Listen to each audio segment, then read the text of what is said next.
안녕하세요. 황제전도사입니다. 오늘 함께 살펴볼 말씀은 전도서와 아가서입니다. 먼저 전도서를 살펴보겠습니다. 전도서라는 제목은 1장 1절에 화자를 지칭하는 단어에서 왔습니다. 히브리어로는 코엘렛이라고 하는데요. 이것은 지혜 문헌을 모으거나 수집하는 사람을 일컫습니다. 또 전도서는 개인의 이름이 나타나 있지 않은 익명의 작품이지만 전통적으로 전도서의 저자를 솔로몬으로 간주해 왔습니다. 전도서 하면 떠오르는 구절이 바로 헛되고 헛되도다일 것입니다. 이 말은 전도서의 시작 부분부터 등장하는데요. 1장에서는 자연 세계가 헛되고 지혜와 지식을 얻는 것이 헛되다는 것을 말합니다. 2장에서도 헛됨에 대해 말하고 있는데요. 즐거움, 무언가를 소유하는 것, 성취하는 것이 다 헛되다라고 말합니다.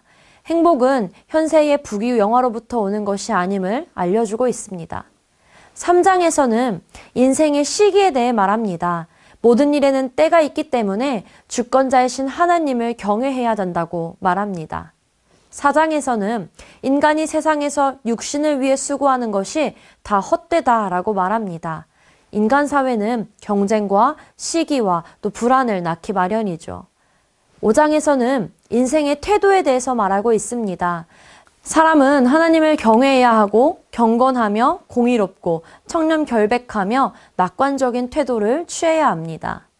6장은 인생의 만족을 재물, 존귀, 장수, 많은 자녀, 수구 등으로 얻을 수 없다라고 말합니다. 7장에서는 지혜자와 우매한 자를 비교하며 지혜를 가지고 생활하는 것이 아름답다라고 말하고 있습니다. 8장은 사람이 주의 명령에 복종하고 하나님의 공의와 섭리에 복종해야 한다고 말합니다.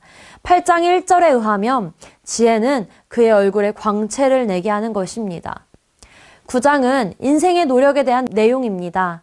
자기 사명을 다하기 위해 노력하되 기회를 잃지 말고 범죄하지 않도록 노력해야 한다고 말합니다. 왜냐하면 하나님의 손안에서 모든 것이 이루어지기 때문입니다. 10장은 인생의 손해에 대해서 말하고 있습니다. 적은 과실이 큰 손해를 끼칩니다. 물러남과 폭행, 무지, 향락, 음모는 다 손해를 끼친다는 것을 말하면서 지혜자와 우매자를 대조하고 있습니다. 11장에서는 재앙의 날을 면하기 위해서 구제하고 하나님의 심판을 생각하고 악에서 떠나야 한다라고 말합니다. 마지막 12장은 너는 청년의 때에 너의 창조주를 기억하라 라는 말씀으로 시작합니다. 전도자가 젊은이들에게 주는 결론적인 충고입니다. 즉, 청년의 때에 하나님을 믿고 헌신하고 봉사하는 것이 큰 복이라는 것을 말하고 있습니다. 전도서에는 헛됨이라는 단어가 30번 이상 나옵니다. 반면 성경의 나머지 부분에서는 단 한 번만 나오는 단어죠. 그래서 전도서는 인생이 허무하다라고 말하는 것 같습니다. 하지만 전도서는 오히려 인간이 어떻게 해야 참된 행복, 참된 선을 추구할 수 있는지 가르쳐주는 책입니다. 자주 혼돈하고 뒤틀리는 세상 속에서 하나님을 경외하는 것이야말로 지혜로운 사람이며 이 생에서 즐거움을 누리며 살 수 있는 삶입니다. 다음으로 살펴볼 말씀은 아가서입니다. 아가는 노래 중에 노래라는 뜻으로 가장 위대한 노래라는 히브리어의 최상급 표현입니다. 아가서는 남자와 여자 사이에 주고받는 사랑의 노래 내지는 결혼의 노래를 모아놓은 책입니다. 또한 아가서는 많은 논란거리를 가지고 있는 책인데요. 논란의 첫 번째는 저자입니다.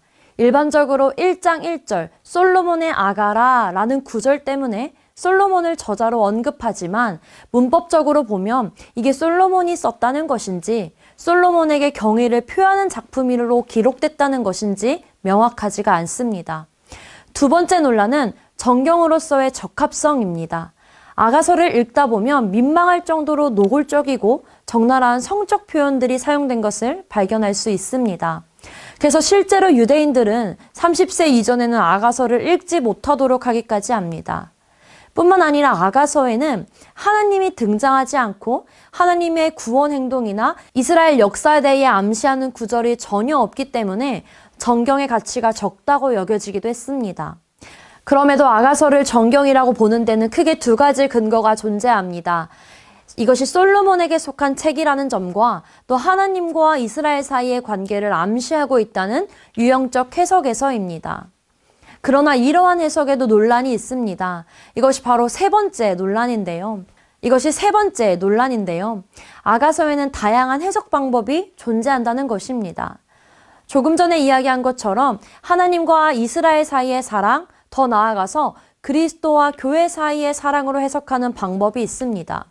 또 아가서를 남녀 간의 친밀한 사랑이라는 통상적 주제를 정리한 서정시 모음집 또는 선집으로 보는 해석이 있습니다. 또 다른 해석 방법 중 하나는 아가를 솔로몬 왕과 술람미 여인을 축으로 구성된 하나의 연애시로 보는 것입니다. 이에 따르면 결혼까지에 이르는 과정, 결혼식 행사, 또 부부에게 닥친 어려움, 사랑의 재확인의 구조로 이루어졌다고 보고 있습니다. 또 다른 해석은 아가서를 특정 인물이 아닌 통상적인 남녀 간의 자연스러운 사랑 이야기로 보는 것입니다. 하나님이 창조하신 결혼의 아름다움과 성스러움을 강조한 연애시라고 보는 거죠. 다양한 해석 방법 중에서 하나를 택하기보다는 말씀을 묵상하면서 그 안에 담긴 지혜와 또 영적인 의미를 파악하기 위해 노력할 필요가 있습니다.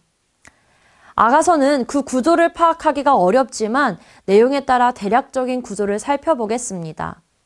1장 2절에서 2장 7절까지는 신분의 차이를 극복하고 서로를 향한 순수한 사랑의 마음을 고백하는 장면입니다. 또 2장 8절에서 3장 5절까지는 서로에 대한 뜨거운 사랑을 고백했던 연인이 잠시 떨어졌다가 재회하고 결혼을 약속하는 장면입니다. 3장 6절에서 5장 1절은 결혼식 장면입니다. 두 연인이 온 세상의 축복을 받으며 결혼식을 올립니다. 신랑은 아름다운 신부를 향한 찬사를 쏟아내고 신부는 이에 화답합니다.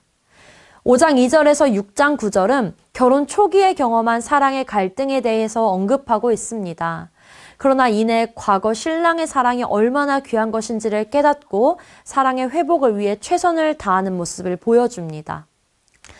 6장 10절에서 8장 4절은 갈등을 넘어서 더욱 성숙한 사랑을 나누는 장면을 기록합니다. 특별히 7장은 너그러운 용서로 위기를 대처하고 또 이전보다 훨씬 더 성숙한 사랑을 이룬 모습을 보여주고 있습니다. 8장 5절에서 14절은 사랑을 회복한 부부가 신부의 집을 방문한 이야기입니다. 더욱 성숙한 사랑을 하면서 사람들에게 기쁨을 주고 또 신부는 사랑의 위대하고 강력한 힘을 노래하며 신랑에게 헌신을 약속합니다. 마지막으로 성숙한 사랑을 이룬 두 사람이 함께 사랑을 노래하면서 아가서가 끝이 납니다. 전도서와 아가서는 모두 지혜서입니다. 말씀을 읽으면서 그 안에 담긴 지혜를 발견하는 시간 되기를 축복합니다.